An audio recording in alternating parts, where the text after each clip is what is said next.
Hi, I'm Lorenzo Rios, President and CEO of Valley PBS. Thank you for joining me as we proudly present the Big Tell 2020 Showcase featuring 10 short films as distinct and diverse as the unique region we live in. Where else can you scale steep cliffs, ride the rails and the waves without leaving your own backyard? You will meet some remarkable people who have touched lives through their everyday actions yet never consider themselves to be extraordinary. What a true celebration of all that makes our valley special. Now, I don't want to give too much away, but I do want to congratulate the filmmakers who you will also get a chance to hear from as they introduce themselves and their projects. I know you will love getting some insight into why they selected their topic and what inspired their work. It just makes watching their films even more meaningful.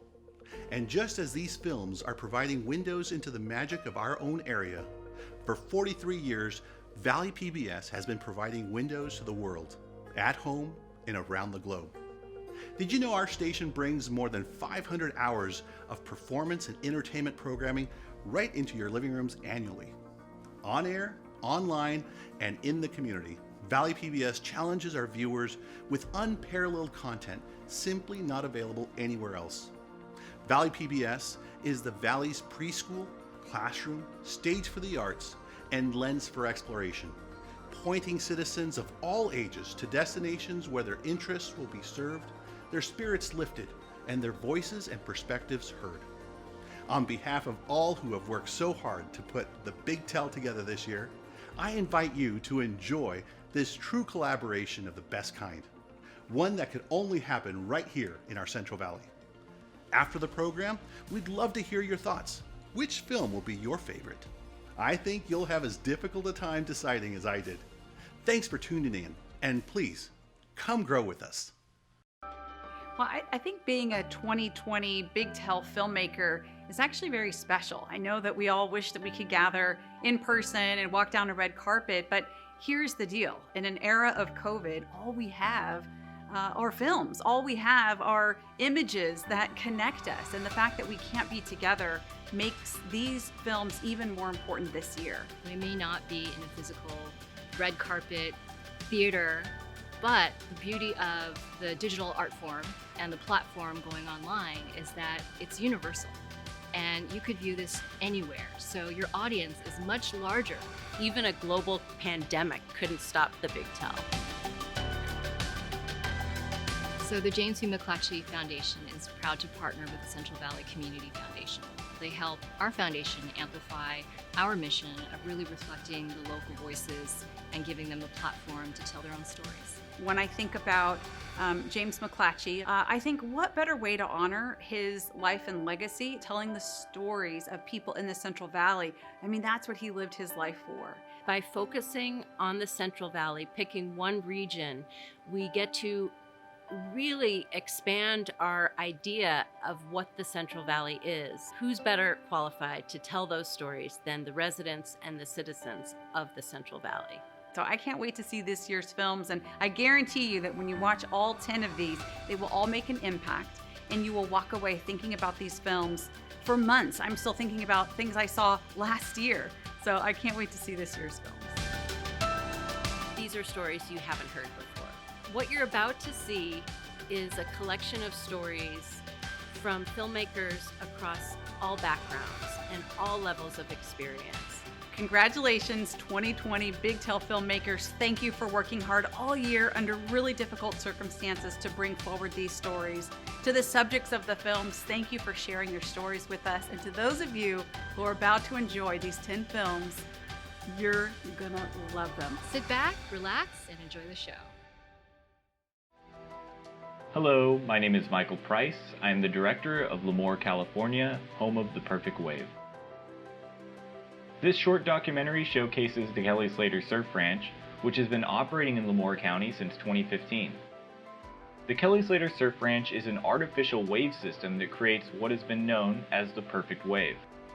The film dives into the experiences of the guests who get to ride the wave, while also explaining the engineering and research that went into this engineering feat. We also examine how the surf ranch will change the surf industry and how Lemoore, California is now known as one of the premier surfing destinations. As a filmmaker, I felt this story was largely unknown to the Central Valley population, and I'm excited to showcase this amazing attraction.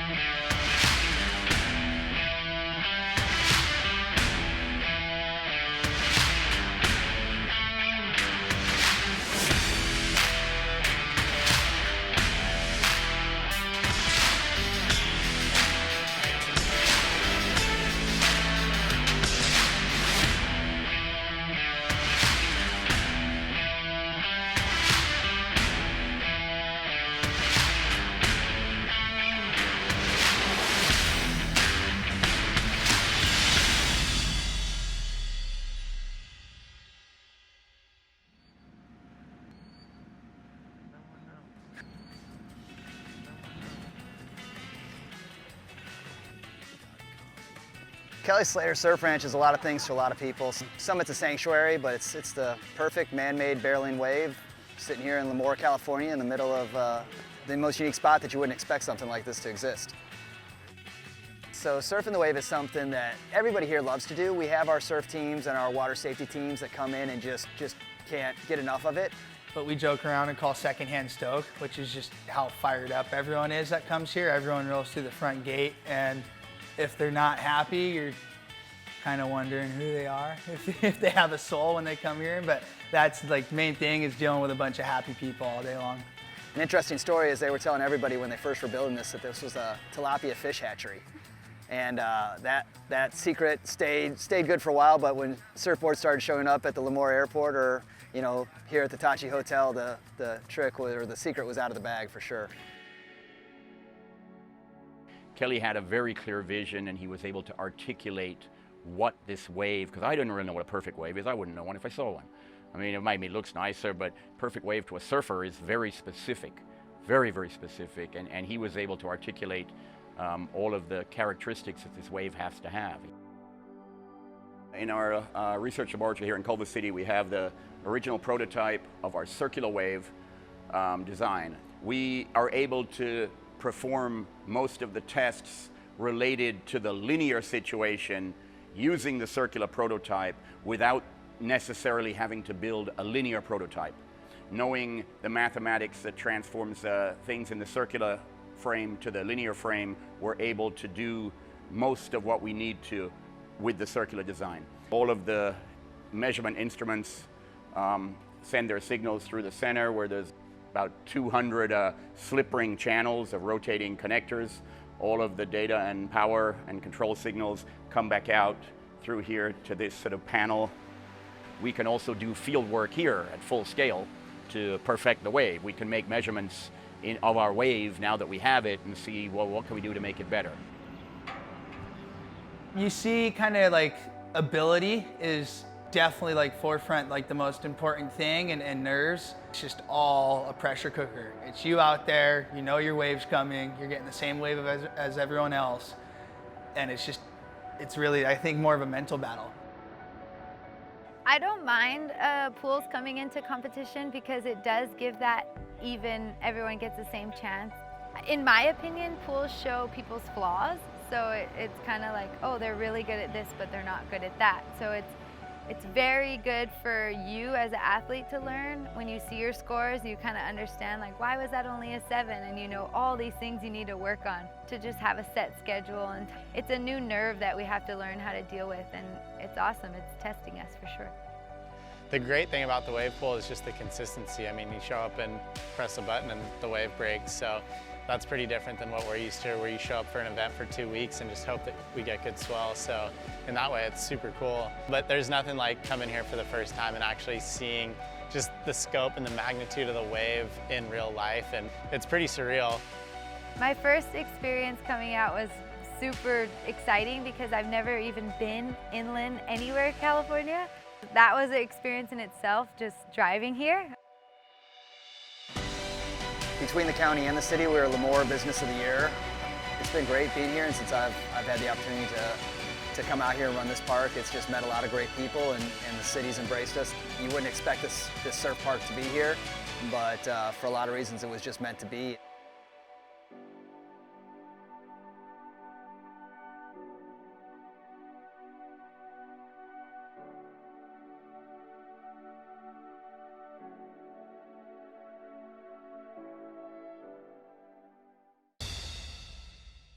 Hola a todos, bienvenidos.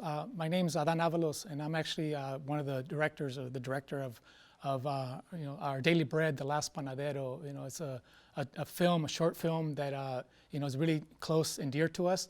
Es una historia sobre nuestra comunidad, sobre las personas que viven con nosotros. It's a very personal story about a bread man, about Nicolás Garcia, who's been delivering bread to our community for over 40 years.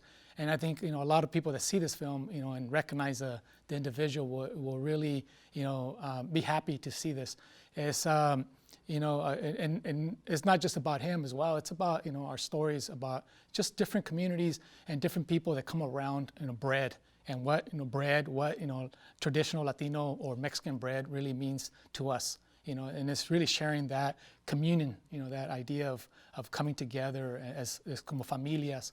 And pero sí, I want to, again, I want to welcome you. I want to thank you. I want to thank, the Central Valley Community Foundation for their support. I want to thank, McClatchy for helping us out and supporting us on this project. And also I want to thank, our families. Really, at the end, I want to thank our families who are part of the story. In particular, I want to thank, Yolanda Raiza, whose story is really, really close to us. And, and last but not least, I want to really acknowledge, all the labor really involved in a lot of these projects. So, gracias a todos. Thank you, and I hope you enjoy.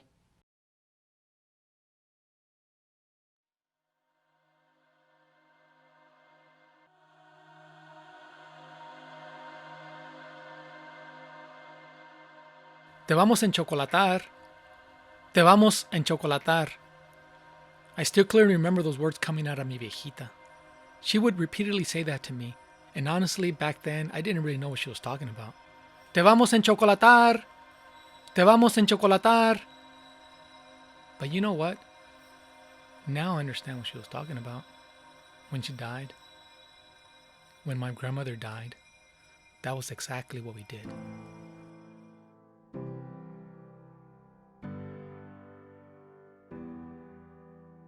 We all gathered soon after she passed. All visited her one last time. We cried. We laughed. We remembered. We held her hand. Memories and good ones. Great memories. We all shared as she laid in rest. Toda una virgencita. We brushed her beautiful hair. We put on her favorite blouse. The colorful one, the one she would always wear to go out. The few times she actually left the house.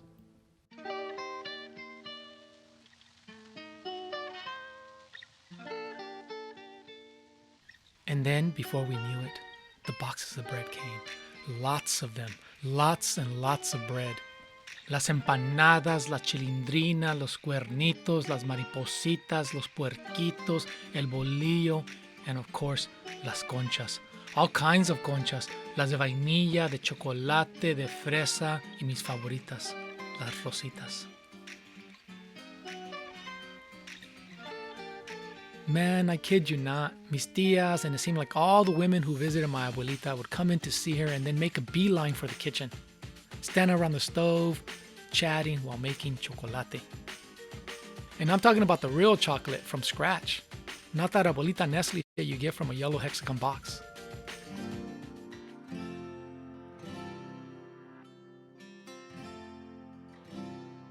Te vamos a enchocolatar. That was exactly what we did.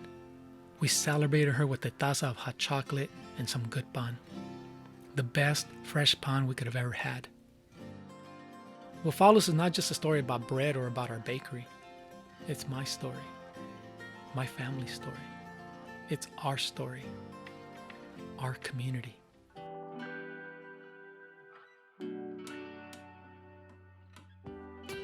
Our family has been baking and delivering bread to our Central Valley communities for over 40 years. Our little modest bakery, as you see it, believe it or not, once employed over 10 panaderos with their trucks to deliver our bread. And I'm talking about every day, delivering fresh baked bread all over the valley.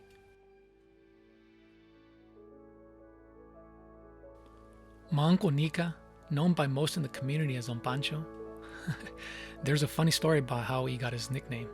Maybe one day, if you care to listen, I will tell you. But my Uncle Nika has seen so much change in our communities. I actually refer to him as the last panadero, because once he stops delivering our bread, there will, literally, be no one else left. Seriously, not to mention that there aren't many panaderias still around.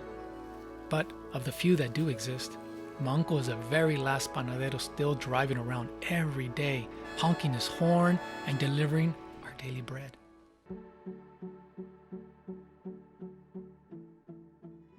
Will our bakery survive? People keep asking. And how do you answer that? I mean, how does one know what our future holds? Did anyone really foresee that we would be living in these difficult times? My parents and my uncle talk about all the hard times our panaderia has been through. But if I really want to be honest, I'm not sure we're going to make it. Maybe one day, nos van a enchocolatar. Yes, make the best hot chocolate and bake the most beautiful bread one can ever imagine. Invite all our family and our community. Laugh, cry, remember. Yes. Remember all the great memories we've had. And maybe a few bad ones. But as my abuelita used to say, our panaderia, like our culture and our bread, will live on.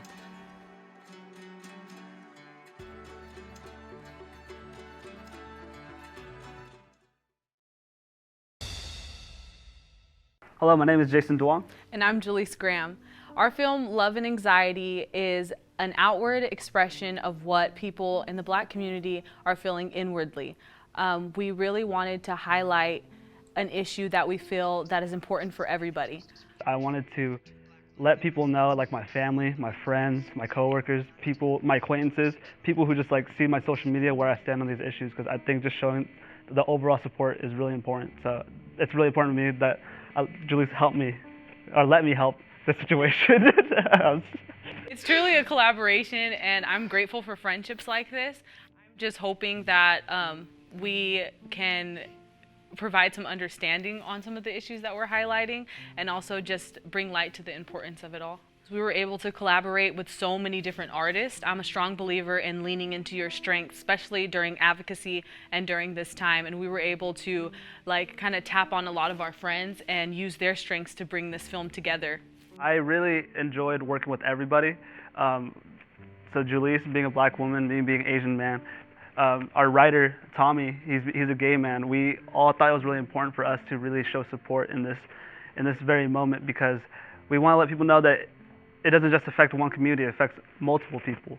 So it was really nice to work with everybody and we're coming together. We see these things on TV constantly, and I think a lot of times we forget that it's a human, we're seeing a human life being taken away from us.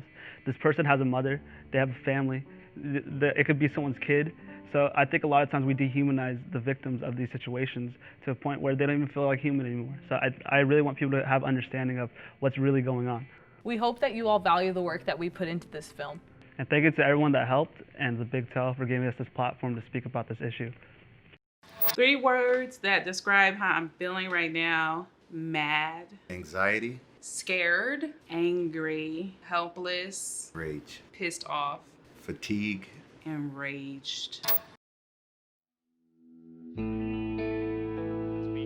Cleveland, a 12-year-old African-American child named Tamir Rice was fatally shot by police holding what turned out to be a pellet gun. Tonight after an unarmed African-American teenager was shot and killed by police in the St. Louis suburb of Ferguson, Missouri. National headlines.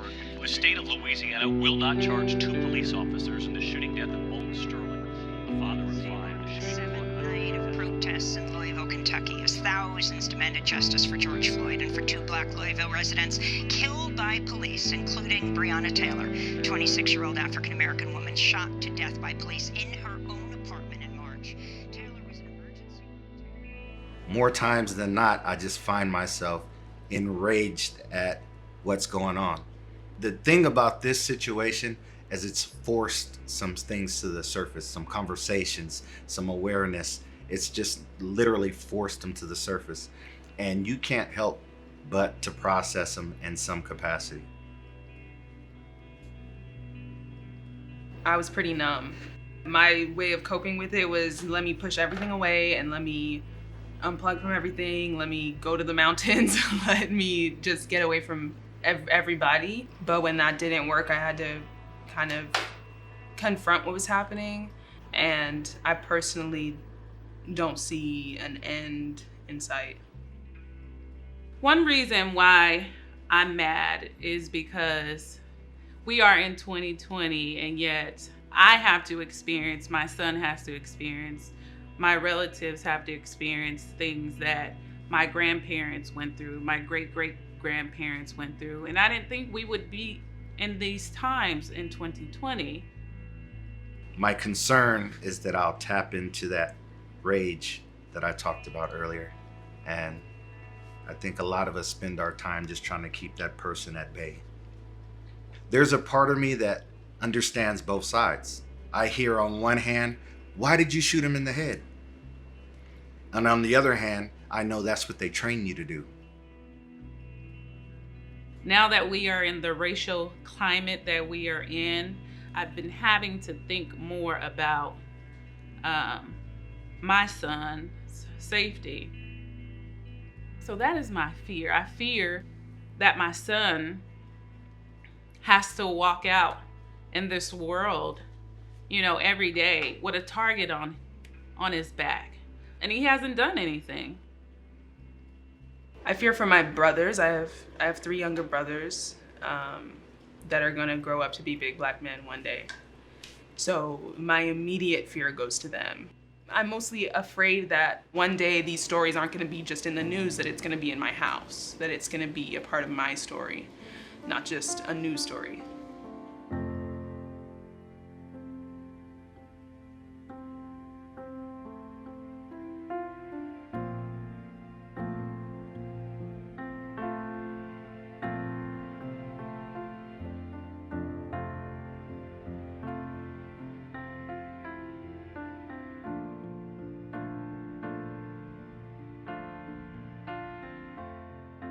I was born here almost 60 years ago. I'm not going to live another 60 years. You always told me it takes time. It has taken my father's time, my mother's time, my uncle's time, my brothers and my sister's time, my nieces and my nephews' time. How much time do you want for your progress?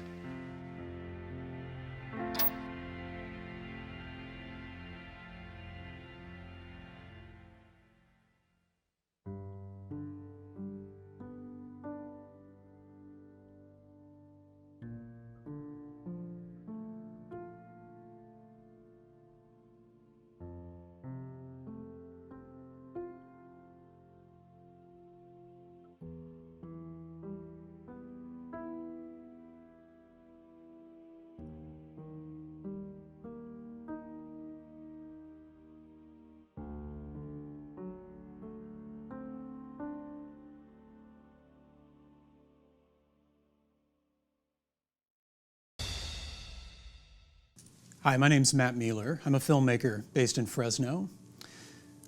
This project is a story about an especially unique place in this part of California, and one that, for me personally, was a big deal to me in my childhood. And that's the Yosemite Mountain Sugar Pine Railroad in Fish Camp, just outside of Yosemite National Park in the Sierra National Forest. When I first started researching potential subjects for this year's Big Tell, I was looking for a story about people with a true passion for their craft, for their trade, and how years spent in that trade affect one's outlook on life, especially in the face of hardship and uncertainty. When I first met some of the crew members at the railroad, guys who have dedicated their careers to maintaining and operating these amazing machines, these giant antique steam locomotives, I immediately knew I'd found what I was looking for. Like all of us, their story has been deeply affected by the events of this year, and an important element of this film is how the railroad is even now overcoming the threat posed by the pandemic. On top of that, just weeks after we wrapped production, the railroad had to close down for the second time this year for several weeks due to the threat of wildfires. They've since been able to reopen, but they are absolutely counting on the support of our community to be able to make the most of what's left of an incredibly challenging year by anyone's standard. At its heart, This is a film about people doing what they love, following their passion, and preserving a fascinating little slice of California history. I want to thank the Yosemite Mountain Sugar Pine Railroad for their support throughout this process. It's been great getting to know the guys up there, their whole staff and crew. What they do is really cool stuff, and they've been nothing but helpful through this whole process. I also want to thank my crew members, Jeff Phillips, my camera assistant, and Henry Grimius, who handled post-production sound, for their fantastic work making this project a reality. And most of all, I want to thank my wife, Emily, for her love and support throughout this whole filmmaking process, and of course for her contribution as well as associate producer on this project. This film is called The Steam. The first time I saw a train, at that time it was still steam railroading on the main line, and I thought that was neat. It was alive, it made noise, it moved, it was breathing, it had life, it had life.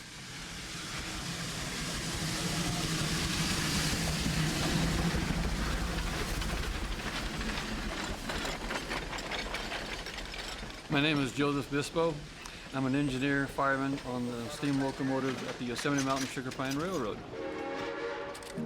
This represents a reincarnation of the original Madera Sugar Pine Lumber Company, which was a logging operation that extended one time from the outskirts of Yosemite National Park to what is now the Lewis Creek trailhead down below Sugar Pine. The idea was to, in a way, recreate the old Madera Sugar Pine Railroad operation as a tourist railroad, given the chance for the people to see what happened in the old days. There's a lot of logging history out here that we're keeping alive, so I'm proud to be able to tell the story of the Madera Sugar Pine that used engines just like 15 and 10 out here to take this huge timber out of the forest that helped build towns and cities throughout the world. The future for tourist railroad can be iffy because they're dying off. Some may have young kids coming in wanting to learn the different trades. Others are unfortunately probably going to go by the wayside eventually. I'm Diego Morales. I work here in the shop, and I'm also on the engine crew as an engineer and fireman. Typical day would be I'd come in around 6:30 and 7:30 depending on the day, get the engine ready, you come in, light it off. The fireman's basically an engineer's right-hand man who manages the water, fire, and the steam in the boiler. So they've got their own checklist of things that they need to do to get the engine in the state that they prefer. The engineer would typically just look over his locomotive, make sure he's got a good engine, look at all the running gear, you look at the brake rigging. You never know what you might find at that one time that might be out of place that could be critical. Tourist railroad, if they are open, they're struggling this year. When the pandemic hit the news, so to speak, the governor said, let's start staying home. And then he started shutting down different businesses. And then we were in that group of businesses that could not open. So we lost April, May completely. But when the governor started loosening things up, the people just jumped in their cars and started going everywhere. And the railroad became a destination. It has revitalized the operation in the Central Valley area because previous years we were depending on mostly tourists from overseas. And this year, because of the virus, they cannot travel freely to the United States, and our people are coming up basically from the Central Valley, Sacramento area, Bay Area. Last week we had couples coming up from San Diego even. But we were wondering, will we be able to continue through the end of what would be our normal operation in October? Or is the governor going to shut things down again? All up in the air, just wait and see and hope that we can stay open. Working on a steam engine is an art form. I think that's the fun part of the job is that no two steam engines are the same. I mean, they have a soul, they have a fire, they have their own personality. I mean, they're alive. Steam engines are alive and they make you feel alive to be around them. To some people, it might be just a job, but to a good percentage of the older people that in the business, they have enjoyed being around the steam locomotives for X number of years, some even 25 and 30 years, and they would have no other job in the world. We are lucky that we do have, in our case, Diego Morales. He is our future right now, and hopefully we'll get some more like him. I have no desire to ever work for a diesel-powered railroad. I mean, my heart is set on steam-powered engines, and what comes along with that is a long, rich history of people who have worked on steam engines.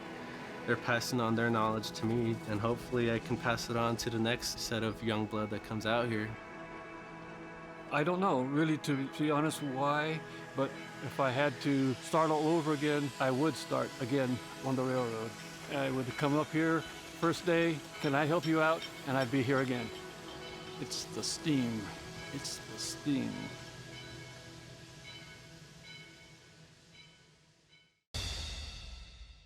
Hey everybody, how you doing? Ladies and gentlemen, my name is Rashawn McClarty. I'm a Christian filmmaker. The name of my film is called Famously Unknown. So why would I follow this guy around? Who is this guy? His name is C-Flow, that's what I call him. But his full name is Caesar C-Flow Johnson, that's what he goes by. So he's a motivational speaker, he's a pastor, a husband, he's a teacher as far as in wrestling. He's a wrestling coach. He does multiple things in his community. And I just felt led to just capture, people in his community know about him, but the world doesn't know. So I felt like just capturing what the world doesn't know. That's why it's called Famously Unknown. It's actually split screen. So there's a lot going on. You're looking at one screen and you're looking at another, but there's a reason for that. You'll see on one side, there's a behind the scenes kind of shot when he's interviewing. On the other side, there's a shot that's straight at his face. That shot represents the famous part, right, of his community, people knowing him, right?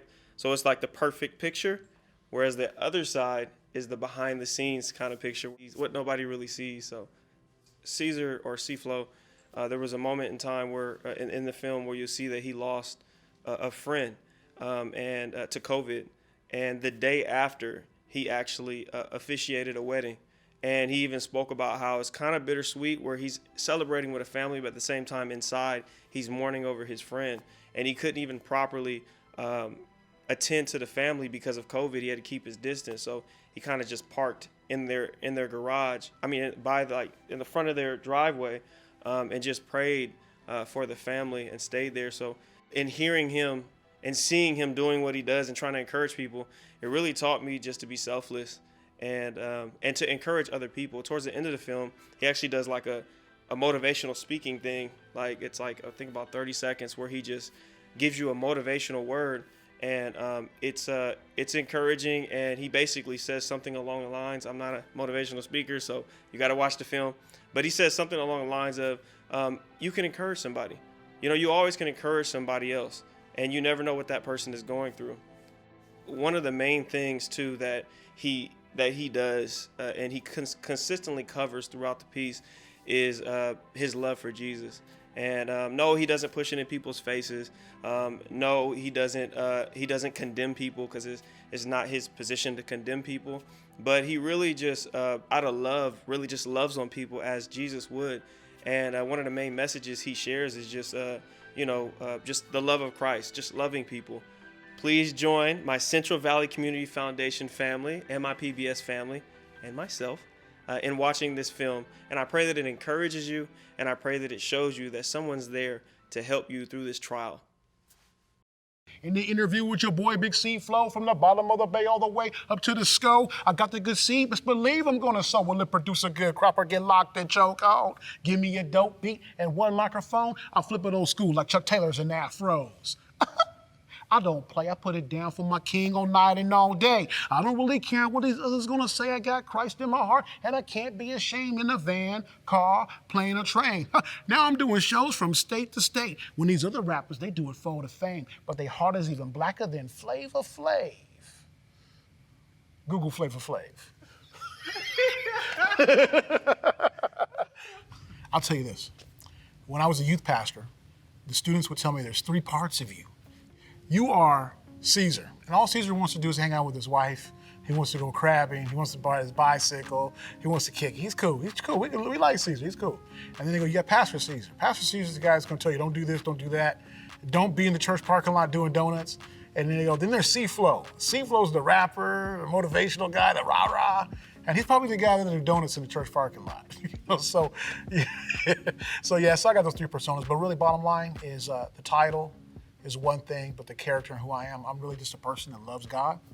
I love people. So we did the Faith Over Fear concert, outdoor drive-in concert. Man, we got a lot of people out here, more than we thought. And it's a good turnout, encouraging people, giving people something to be excited about. You know, God is real. And even though we got coronavirus and there's fires and all this stuff going on, political, we got something to be hopeful for. You see the shirt right here? If I had to describe COVID-19, the coronavirus that we're facing today, coronavirus would be the villain. Because the villain wants to destroy, the villain wants to kill and wants to steal and do what a villain does. But when you watch a superhero film, the villain also brings out the hero out of the hero and helps the hero see their flaws and grow. Probably the most disturbing thing I hear from people is when they say that COVID-19 is not real. Yeah, it's real. I've had people close to me that have died from it. I have people close to me that have been impacted by it and they've been hospitalized by it. So yeah, it's very much real. And I would say to a person that would say it's not real to be very cautious what they say and how they say it, because that could come across very rude and insulting to someone who has been impacted by it. I'm supposed to get ready to do a wedding today. It's bittersweet because yesterday I was just with my friend's family. My friend just passed away from COVID yesterday. And I'm gonna choose, this is the day the Lord has made. I will rejoice. That's a choice. I will rejoice and be glad in it.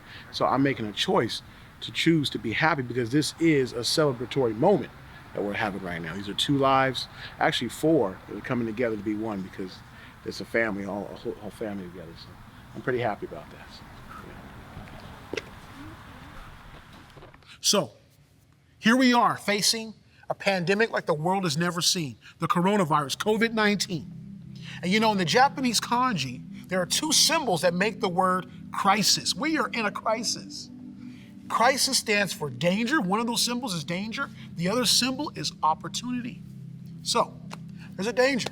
There's a danger that someone might die, danger that you might lose a grandparent, you might lose a parent, you might even die. There's a real danger that's happening right now. A danger your family might lose their job, might lose their home, you might have to move.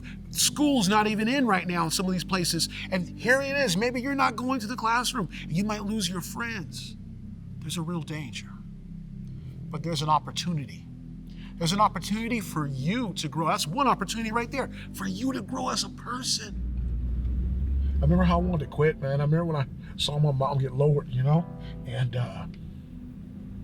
all the years of just growing up without my mom, growing up without my dad, growing up not knowing who I was.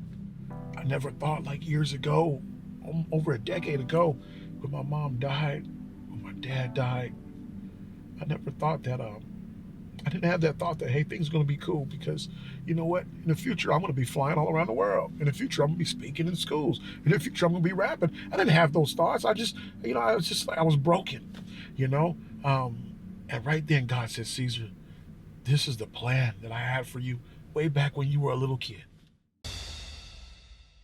Hi everybody, I'm Jenny Toasty, and I'm pleased to present this film about the bees produced by an all-female crew.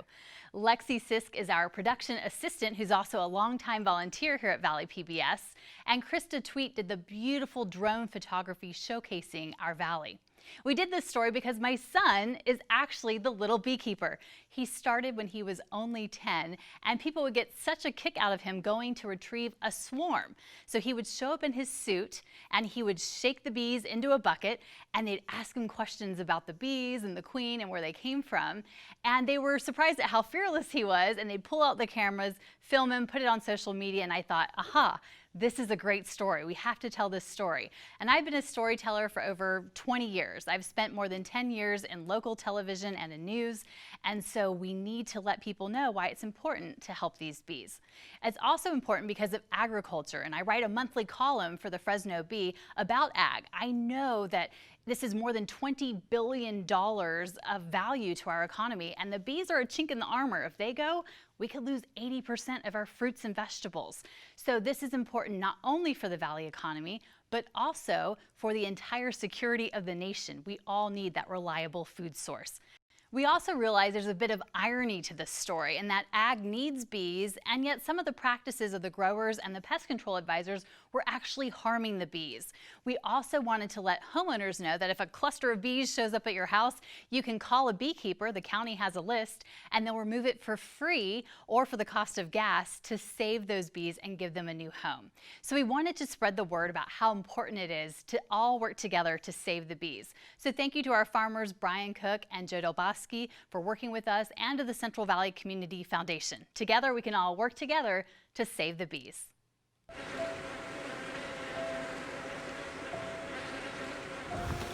Swarms, I just put a tub under it and shake them in.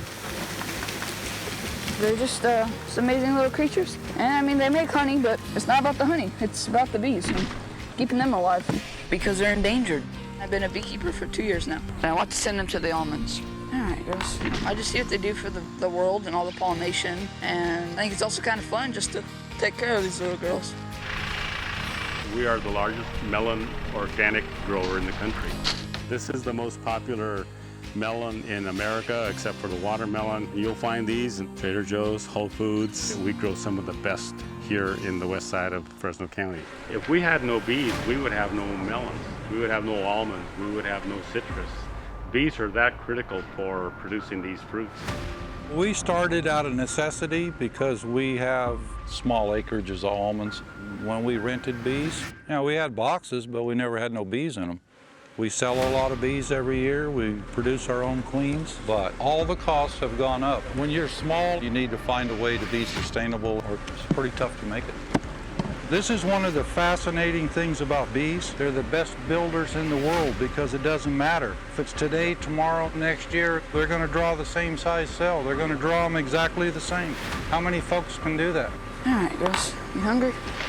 For the summer, there's 4 or 5 months of just nothing. There's no flowers. I make sugar water and the fake pollen to get them that much stronger. My pumpkins, my cantaloupes, all this is buckwheat. It blooms and they get some nectar from it. Honeybee right there on the flowers. Oh yeah, the bees love the hedgerows, they love the sunflowers of course, they love the buckwheat. They gather a lot of pollen from the corn. That's what our hedgerows are good for. You look around the whole valley and most of our crops need bees.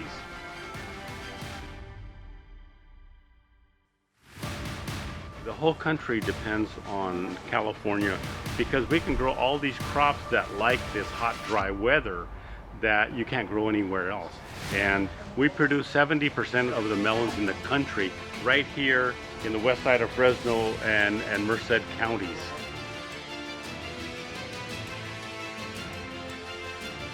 We have to be able to have agriculture continuing to produce for the sake of food supply, for the sake of jobs, and for the sake of having a healthy economy.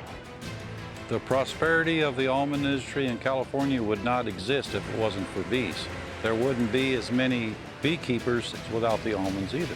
Unless we increase the bees, pretty soon it's going to be, we're not going to have enough bees for pollination. The United States statistics is, on average, at least 30% loss. You need to accept the fact that you're going to lose some. There's so many diseases and viruses now that it's hard to get them through the winter. First year, there's no bees in the box when I looked. So I think the queen died and then the whole colony went with her. You're going to get the hang of this. Beekeeping would be a lot easier and cheaper without mites. You have to fill their colonies up with chemicals. But if you don't treat these colonies, they might not make it through the winter. We need to find ways to keep our bees healthy. We need to do more research. We need to understand their diseases, what happens when you move bees around. And there's not enough bees in California to pollinate all of our almonds. A lot of bees are brought in from other states. We get some from like South Dakota, and we want to make sure that they're able to go out and pollinate every single hour they can. I'm on both sides of the fence. I grow almonds. I have bees right here. You can coexist. We'll have to make that little bit of change. Spraying when the bees aren't active later in the evening, earlier in the morning. Maybe you can use a safer pesticide than what they're trying to sell. Why don't they do it like they do the oranges and put a moratorium on spraying while the bloom's on? Pretty simple, right? Follow the guidelines. The almond board, they got it down. It's really critical to have good communication with your beekeeper and your pest control advisor. We actually have a group text, so anytime we talk about applying pesticides, everybody knows. The last thing we want is for her bees to be injured or killed because we need them. We will never be able to grow these crops without bees. Helping little guys like Heath, that's our future. I love getting a call to go catch a swarm. There's nothing better than saving the bees.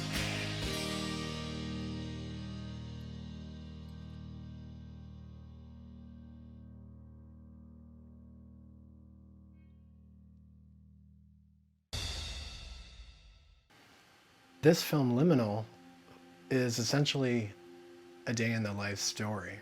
We're getting a brief moment in time following Arnold, who is a reentry coordinator for Insight Garden program, as he picks up two people recently released from prison and takes them on a journey to nature. And so we documented a single day, waking up before dawn to catch Arnold, which is the very first shot of the film as you see him exit his house and walk to the car, and had the wonderful opportunity to track with him all day as he picked up Alvaro and Stephen and connected with Insight Garden program staff in nature. And our goal in making this film was simply to show this beautiful process of what it is like for those who, as he says, only know the concrete confines of the neighborhood or of prison and haven't necessarily had those opportunities to connect with trees and water and fresh air. And what was wonderful was not just to document their experiences along the way, but also to have that own experience for ourselves.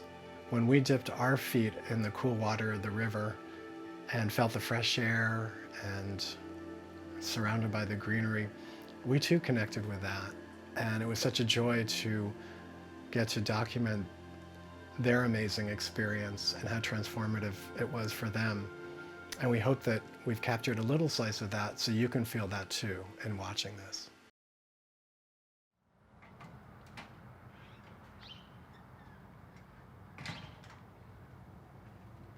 When I was in prison, I was a lifer. I was never supposed to get out. Even Governor Gray Davis said, the only way you lifers are going home is in a pine box. I was arrested for the investigation of homicide. That was the last time I saw daylight. And for the next 25 years, I spent in prison.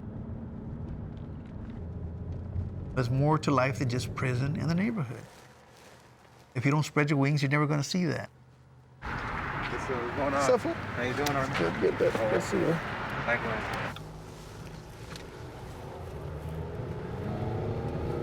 Arnold, when you first got out, was it hard for you? Still hard for me, bro. I feel lost, Arnold. I really do, man. Being out of prison and going through all the motions and COVID-19 and getting a job and getting fired. It's just, I have all types of thoughts going through my head. Like, I wanted to give up the other day. We got to talk about that. I blame myself for everything, you know? Like, I feel like it's all my fault. You know? Yeah, I do know. I see the challenges. I wish I could, God, help them out somehow, but my hands are tied. I'm barely getting my life together. How you doing, man? What? Nice to see you, man. What's up, boy? Huh? Just busy, man. Just been working. Working my ass off, dude.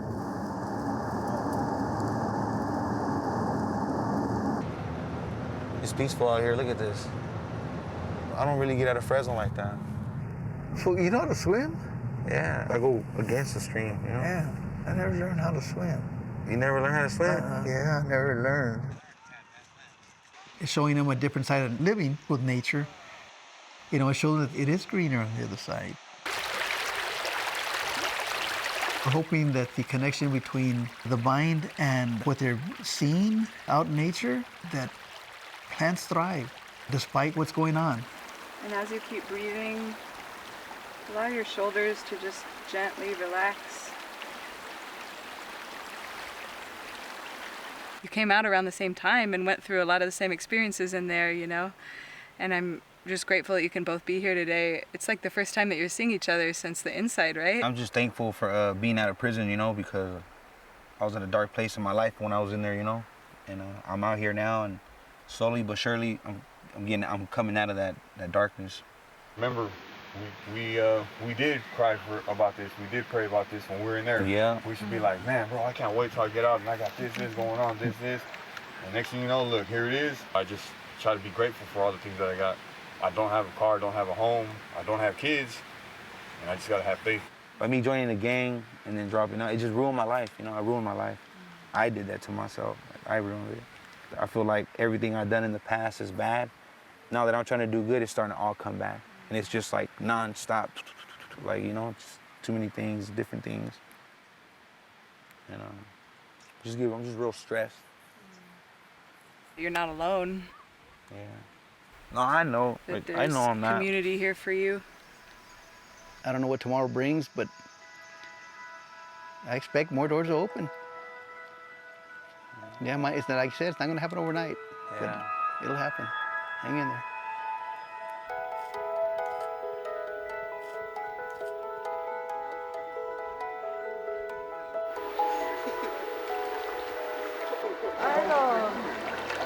No, I'm not getting in. You gotta get your head wet.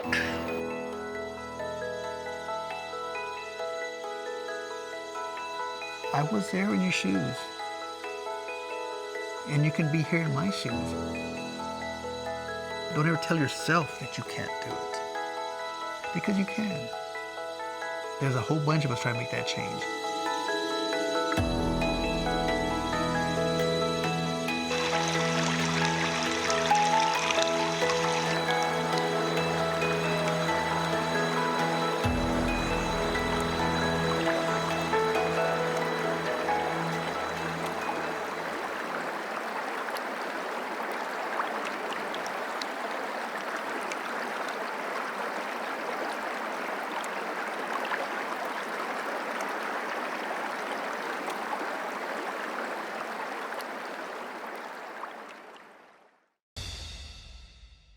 I came to the Valley about 5.5 years ago to do science research at the Department of Agriculture. In this time, I have learned to love rock climbing and the Sierra Mountains that surround us. The community is what inspired me to make this film. As a rock climber, you have to do this with friends and you learn from each other. You can't climb on your own. Nor could I make this video on my own. I had both a vertical crew and a sky and grounds crew. The vertical crew, John and Laurel, were essential because they were the ones that helped me be secure so I could film the film. John helped teach me how to climb and ascend the ropes. Laurel, who was ahead of him, would often sit for an hour on end, waiting for us to reach where they were. The ground and sky crew, Shanoa and Frank, were essential for manning the ground cameras as well as catching drops gear, like my walkie-talkie. In addition, they filmed the beautiful drone footage that you'll see in this film. And finally, this film is about Jill and Stacy and their rock climbing adventure, but also their support for each other on and off the pitch. Come with me and enjoy and experience what it's like to go rock climbing 500 feet into the air as we go up Fresno Dome. Feel what it's like to be on the edge. The climbing community is the absolute best humans on the planet. They saved my life, literally.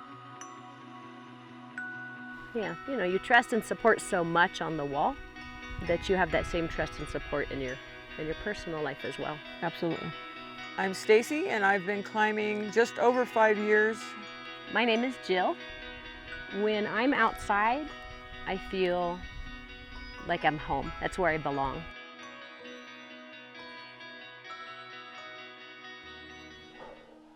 Hey, climbing to me kind of came by accident, literally by accident. My son passed away climbing January 25th, 2015. He was climbing Royal Arches for the 5th time, and they were doing the rappel down, and he didn't have a knot tied in the bottom of his rappel rope, and he fell right through his gear. Having a climbing partner that you trust is huge. You know, your lives depend on each other from the minute you leave the ground until you take your harnesses off at the end of the day. I think about Cody a lot, especially when we're on the climbs. When you hike up to the bottom of the climb, finding the route that you want to climb in the book, you're so close to the crag, it's hard to tell if you're in the right spot. I didn't see it because of the tree. A multi-pitch climb, it's leapfrogging. So I start and my follower comes to me. I continue, my follower comes to me. When you're on a multi-pitch and you're the person following, you're a little anxious until they get that first piece of protection in. I'm not in any position to catch you if you slip right here. Yeah, I know. Did you see my foot slip? Yeah. One of the most exciting parts of climbing for me is lead climbing, and that's being the person who goes first and the person who takes up the rope. Getting started, you just get up there, and climb on. Once I'm on belay, the fear goes away. She double-checked me before she left the ground. It's just like, wow, okay, here we go. I started climbing not knowing how to do it. How to step up on the wall was scary. But from the very first second I did it, I fell in love with it. And now I understood why Cody loved it. Okay, I'm in. I have pictures of myself in the same exact iconic position that Cody climbed. Climbing. I'm on. Staying on the route can also be difficult sometimes. Okay, so this is a 2-bolt. Okay. 100-footer. Whiskey Bill at Fresno Dome. It's a 5-pitch, 600-foot climb. When you're doing a multi-pitch, once you start, you start. You may be 2 hours up the mountain. Who knows how much longer up. Sometimes when you're climbing, you get to a spot on the wall where you start to let the doubt creep in. You start to worry, what if I fall, or what if I can't make this next move? When I climb, just any kind of encouragement helps me if I hear that from my climbing partner. You know, all of your focus goes into where you put your hand and where you put your foot, and you know, you almost forget to take a look around. Wow. Pretty spectacular. Outside, it's much more difficult to find a hold that you can, you know, get some fingers or a cam and be very secure. And so when you do find a bomber hold, you know, you just get real excited. Bomber holds are absolutely my favorites. When you get to a bomber, I have a thank you Jesus moment sometimes. Oh yeah, this one's a bomber. Oh, that was cool. Good, I'm glad you like it. I hope I like this part. This 5th pitch. I'm the gym mom. I bring way extra food for everybody. Another bite? Mm-hmm. It's the most fabulous bar. After Cody passed away in Yosemite, I decided to adopt Highway 41. It's an area that I knew. I think of him as I passed his signs on the way to climbing areas in the Sierras, including today. I love being a part of that. It's a great way to remember Cody. The climbing community is a lot different than any community I've ever been a part of. There's just a special bond between you and a climbing partner, and you try to support each other through the sharing of your water, you know, pain of your feet, whatever you can do to get you to the top. In the wake of tragedy became a wonderful life that I've learned to love with great people. I never was outdoors until I started climbing, and to see what I've been missing all those years, wow. Couldn't imagine my life without climbing.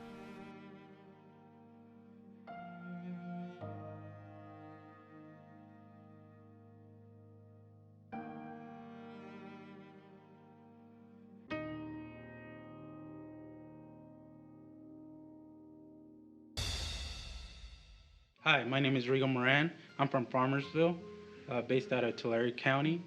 I'm excited to share this story, 5-minute documentary about a professor/painter. It's an inspiring story, and I'm very excited to share it with you. About 6 years ago, I met Diego Monterrubio at the Porterville Art Walk, and he was the executive director there. And immediately I noticed that the whole community knew him. You know, everybody liked him, everyone, you know, saw that special thing in him, and I was kind of like trying to find out the reason why, kind of like the behind the story, his story. And when I learned more about him and I saw how he was, and he truly is a gem to the Central Valley. And as a filmmaker, I wanted to capture that, whether it's a 5-minute video, and I wanted to share with the rest of the Central Valley, because I think his story is very inspiring. One of the things that I learned, making this film, it's the music. The music, this is gonna be if you notice the music in the soundtrack, I got a guitar, I personally recorded, I played some tunes, enhanced it with softwares, and I'm very excited how everything came out. It's really, I thought it worked out. So that's one of my first time taking and doing, music composing. And I think Diego's story is a perfect example to kind of show everyone how it is possible and, to go after that dream of yours. My grandfather, his name was Victor Monterrubio, El Maestro Monterrubio, and he was from Tampico, Tamaulipas, and he was an illustrator for Coca-Cola for over 40 years. He took the time to take me by his side and take me under his wing, but it was private, and more than anything, it was just between me and my grandfather. Next thing you know, I became a professor of art. I am Diego Gutierrez Monterrubio, y yo soy pintor.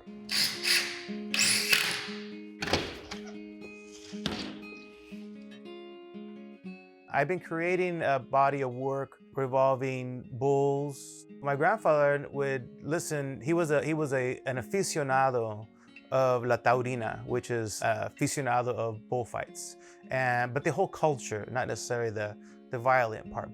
When we were in the studio, when I was a kid in Mexico, 9, 10, 11, 12 years old working with him, that was part of what we listened to. I think consciously, I created this Toro series as an homage to my grandfather. I was able to learn from him and watch him and, exhibit some paintings with him as a little kid with him and his friends, which was neat because they were all maestros and I was just a kid. And later on, it was neat because then I became the maestro, which is pretty cool. Down.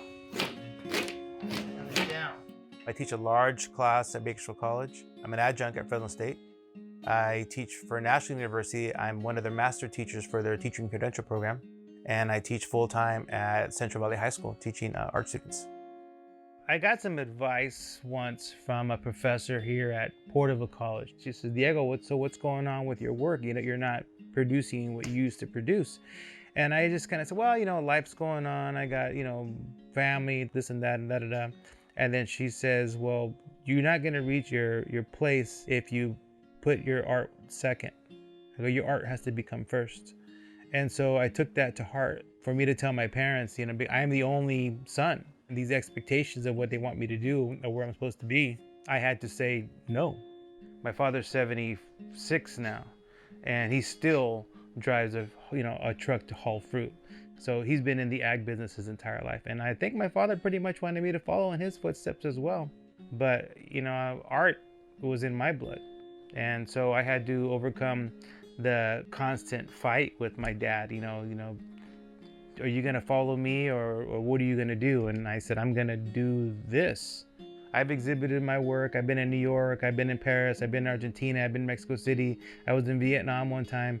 Coming back home to inspire people or feel inspired by my own home is fulfilling for me.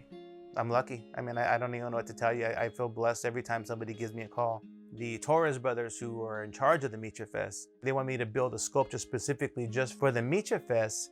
And I said, I'm excited, let's do it. The sculpture is 18 feet tall, 16 feet long, 6 feet wide, multiple color like una librije from Oaxaca. This size is fine, but this size is spectacular. We have to still continue to inspire people. And so now through virtual learning and virtual instruction, it works, but it's not the same as human connection. And that's what art is about. Art is truly about human connection. If art is your passion, then you must follow this passion. If you love to dance, then you should dance. And if you love to paint, then you should paint. If you want to film, then you should film. Not only am I teaching art, but I'm also teaching ethnic studies. Whether you identify yourself as a Hispanic, a Latino, a Mexican, Mexican-American, Chicano, whatever it may be, it's important for us to celebrate our own heritage. I constantly talk about, different eras of the Mexicano, the Latino, the Nicaraguan, the Guatemalteco, the Belizean, the Costa Rican. I want students to be exposed to that. I want them to see the wonderful things that these people have been contributing to society. I'm from Lindsay. I'm from Porterville. I'm from the Central Valley. I'm the son of a migrant worker. I'm the son of a seamstress. And I'm gonna go teach my students that we can get to New York, or we can get to Paris, or we can get to Tokyo, or wherever we want to go exhibit our work if we stick to our heart.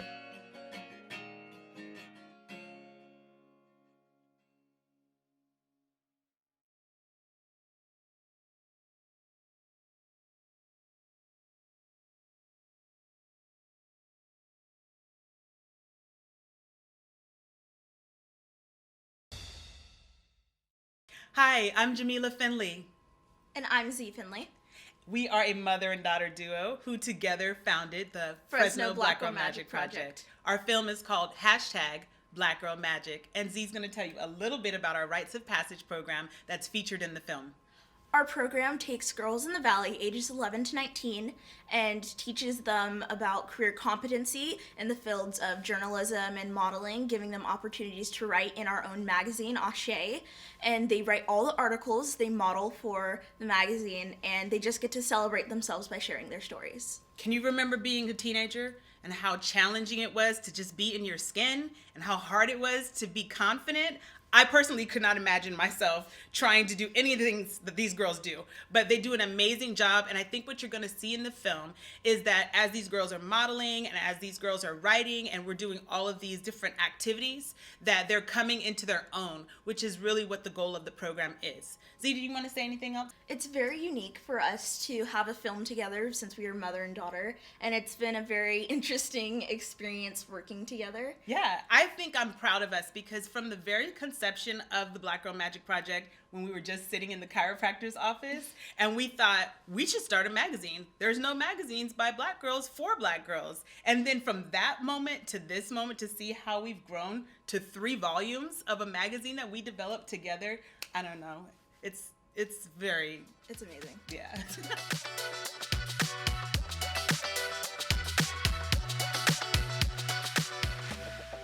And I hope that anybody who's watching, especially the people who have been a part of our village, see yourself reflected in this film because we have been so excited and honored for all of the community support. And we'd like to thank everyone who's been involved or who's done anything for this program to thrive. And special thanks to the Big Tell 2020 for having us. We hope you enjoy the film.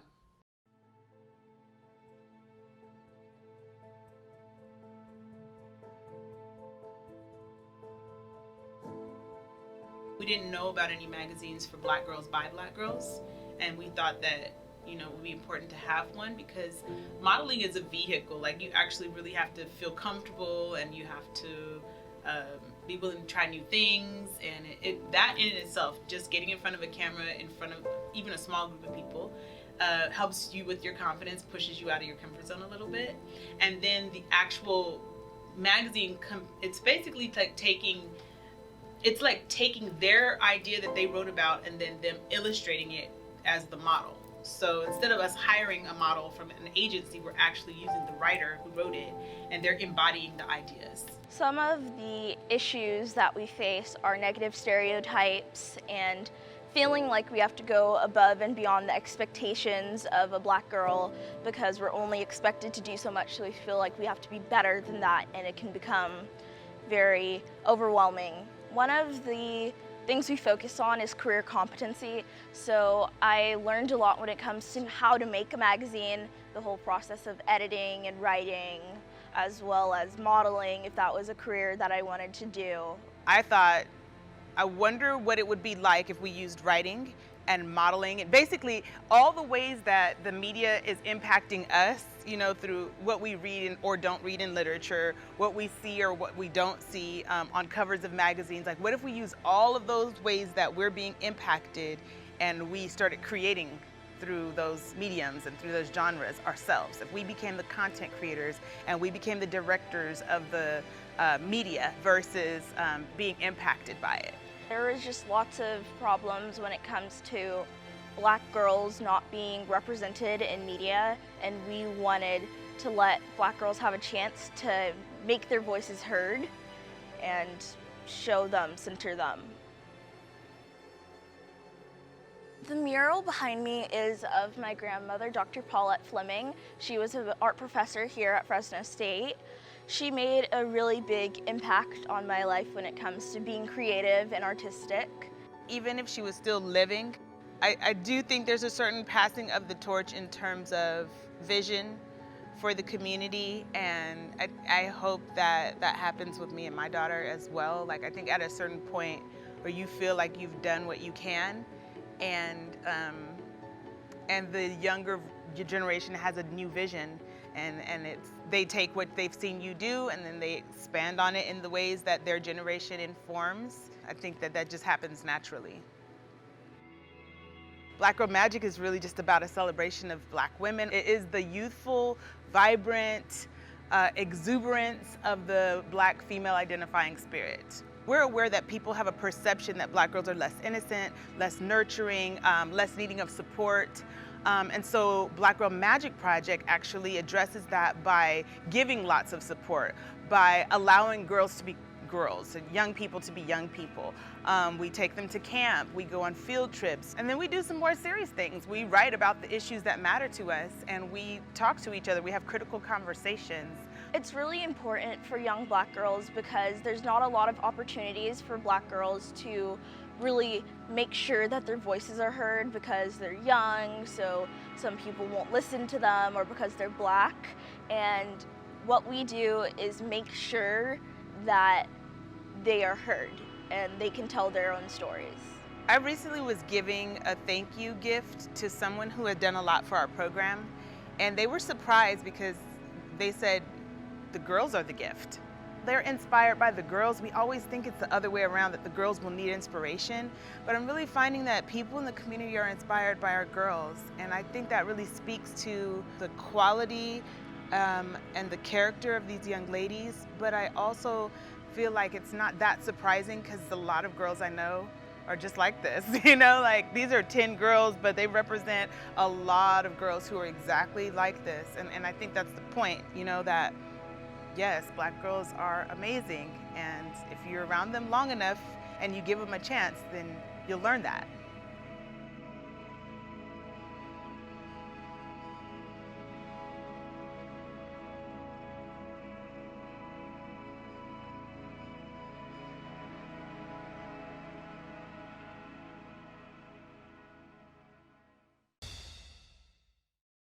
I'm Ashley Swearingen with the Central Valley Community Foundation. I hope you loved those films as much as we do at the Community Foundation. We are so excited to produce the Big Tell every year, and 2020 is a year like no other. But we believe in the stories, we believe in the people of the Central Valley, and that's what the Big Tell is all about. So we hope you enjoyed the show. It would not have been possible without some really important sponsors. So let me again say thank you to the James B. McClatchy Foundation. Thank you to CMAC, thank you to Valley PBS, and most especially thank you, Sasha Brown Rice, for your support of our filmmakers this year. If you liked what you saw tonight and you think, you know, I've got a story that needs to be told next year, or maybe you're a budding filmmaker and you want to see your film next year be a part of the Big Tell, applications will post next spring, so be on the lookout, thebigtell.org, spring of 2021, all of the details will be there, and in the next few days, you can see the films you just saw tonight will be available at thebigtell.org. Be sure to go on our website, like the page, share it with others, and let's make sure the entire world sees the stories of the Central Valley. Thanks for tuning in. We'll see you next year.